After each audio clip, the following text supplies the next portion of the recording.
Hello, this is Justina Mutale. I am African Woman of the Year. I'm also chairperson of the Africa Advancement Forum. I run two of my own organizations, the Justina Mutale Foundation and also Positive Run with the Global Catwalk to stop the spread of HIV and AIDS, and now to stop the spread of the coronavirus. The quick spread of the coronavirus around the world indicates to us that indeed we do live in a globalized and interconnected world where if one thing happens in one part of the world, it's bound to spiral into all the four corners of the world. The coronavirus has caught the world totally unawares. No country or government in the world was prepared for the coronavirus, which has put the world on a standstill, set the world economy into free fall, making the world economy lose trillions and trillions of dollars in such a short space of time. So, what would be the impact of the coronavirus onto Africa, whose countries already have weak economies and weak public health services? African countries depend on natural resources as their exports for revenue to earn revenue. Countries such as Nigeria and Angola depend on oil, which make up 80% of their national budgets. Countries such as Zambia and South Africa depend on the mining industry. My country, Zambia, depends on copper as our highest revenue earner, and whenever the price of copper goes down, the economy of Zambia goes into reverse. Also, the tourism industry has been put on hold or collapsed, and hotels and restaurants have closed. People have lost their jobs. The countries who depend on the tourism and hospitality industries have lost revenue, thereby weakening further the economies of those African countries that depend on tourism. Furthermore, most African countries have their local currencies pegged to the dollar, to the US dollar, and a strong US dollar automatically devalues the local currencies of those countries that are pegged to it. So, what can African leaders do to what can we do, or African leaders do, or Africa as a continent do to in response to the coronavirus? To start with, I believe that African governments should implement as much as possible the recommendations from the World Health Organization wherever possible. However, I believe that it would be advisable for African countries to think outside the box. If African countries can think outside the box and customize those recommendations to fit the situation on the ground, to fit the reality on the ground, the reality in those countries, the socio-economic conditions, to fit the economy, the infrastructure, and everything else that has to be taken into consideration. Because African countries do not have the options that other highly developed economies have. They do not have those options, and they do not have well set out social welfare systems or social protection systems. So they need therefore a complete lockdown. While a complete lockdown can work in developed countries such as the UK and the USA, this would be totally impossible in African countries where people depend on day-to-day income. A lot of people are in the informal sector, and also most governments in Africa do not have proper social protection systems in place. There's no welfare. For example, if somebody loses their job today, the government is not able to look after those people as they are able to do in the UK and other developed countries. So having a total lockdown for those that depend on day-to-day income, it means a choice between dying from the coronavirus or dying from hunger. What African countries can do to have a staggered lockdown so that while handling the coronavirus situation, the economy can still continue to run.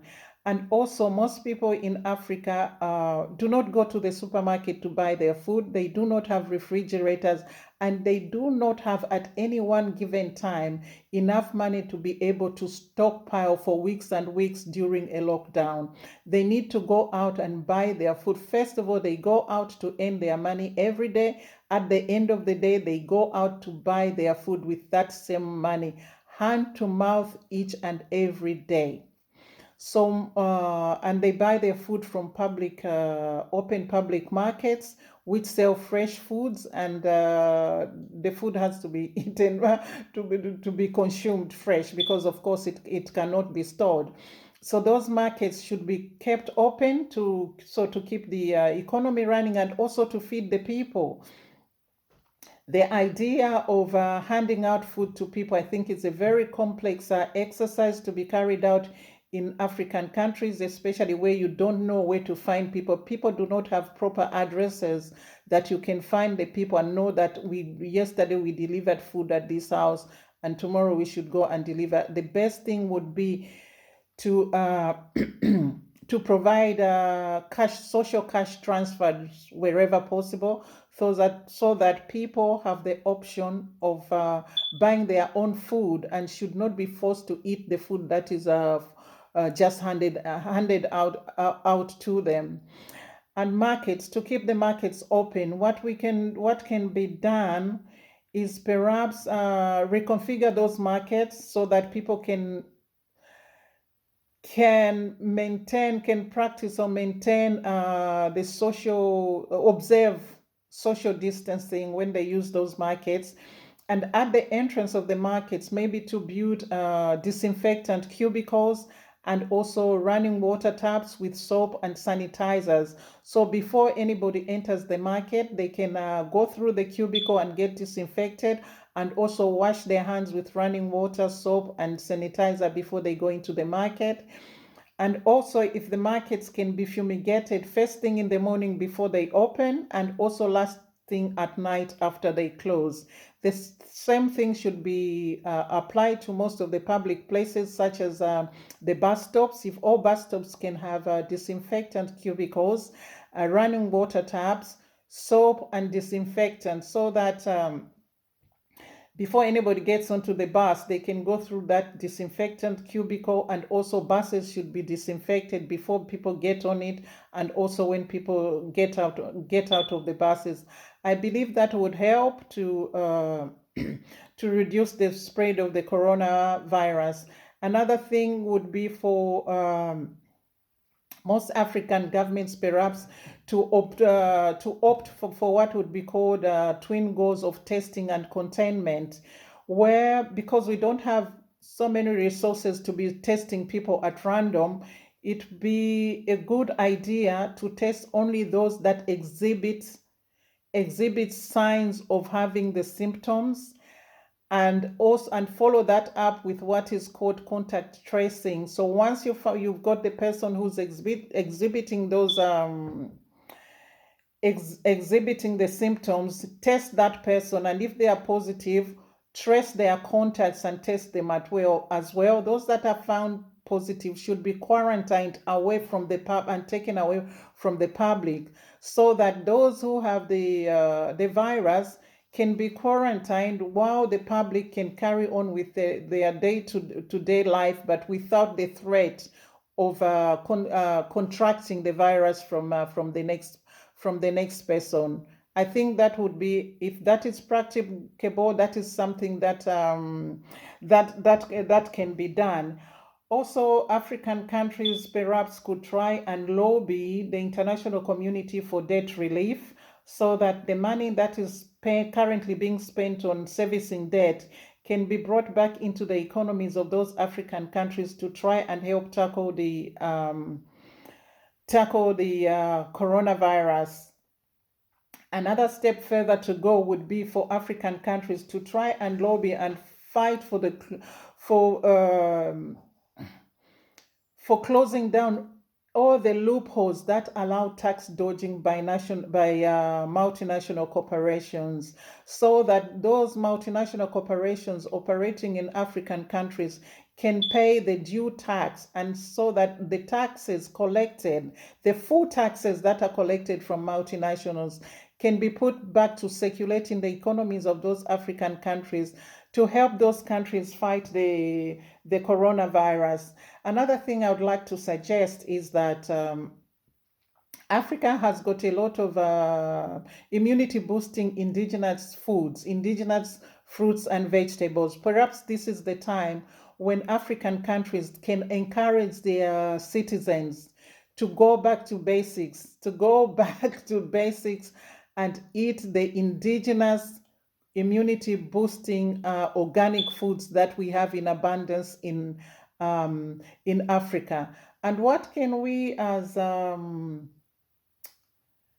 citizens do to contribute to the fight against the coronavirus? As citizens, I think it's time that we all should embrace the philosophy of Ubuntu, the African philosophy of Ubuntu that tells us that I am because you are. The philosophy of Ubuntu tells us that we all belong to a greater whole, that humanity has one common bond, and the suffering of others is our own suffering, as has been exhibited by the coronavirus.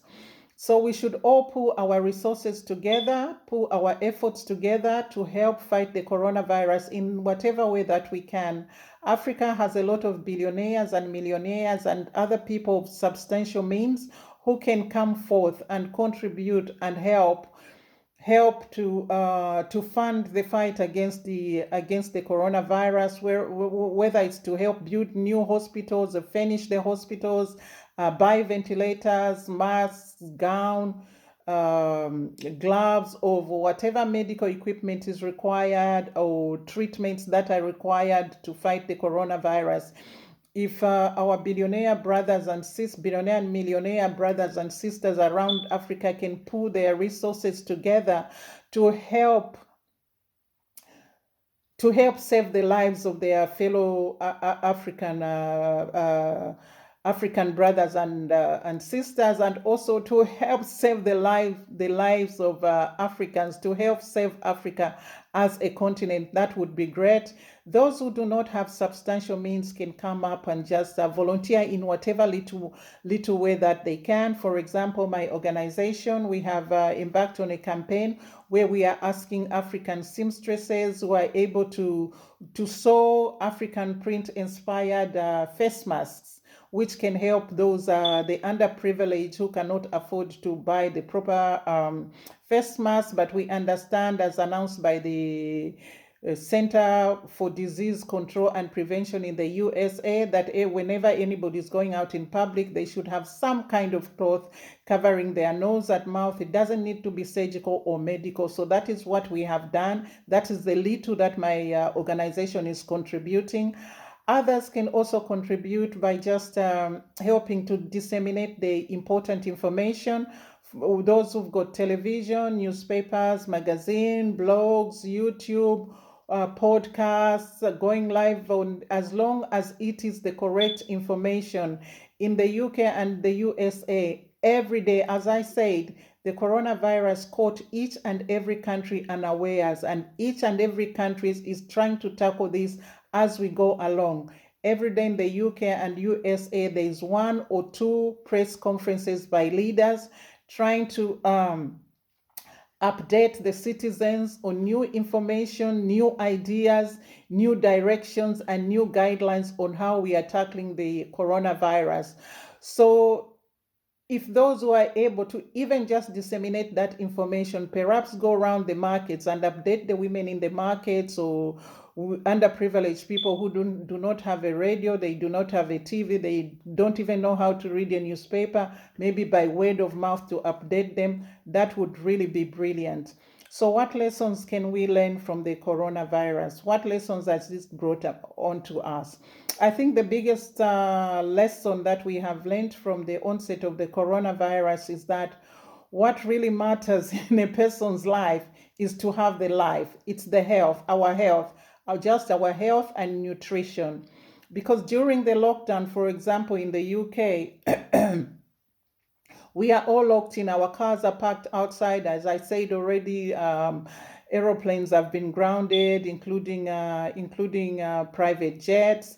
We are all locked with all our beautiful clothes, our beautiful handbags, perfumes, and all those things that we always consider to be important. But for now, everyone is fighting for human survival. We are just fighting for our lives. That's what it has come to. So that is why this should not be a time to play the blame game, and it shouldn't even be a time for politicking, for people to try and get political mileage out of this. It is a time to pull our resources together to save our own lives. As I said, Ubuntu, we are all interconnected. As the coronavirus has shown us, we are interconnected through globalization. So if you do not help the next person, coronavirus does not choose whether you are a minister, whether you are a servant, whether you are a president, whether you are in opposition, whether you are young or whether you are old. It will just get anybody that can be got. So each and every one of us are fighting for human survival. That is why we all need to get together and put our resources together to save Mother Africa. Thank you.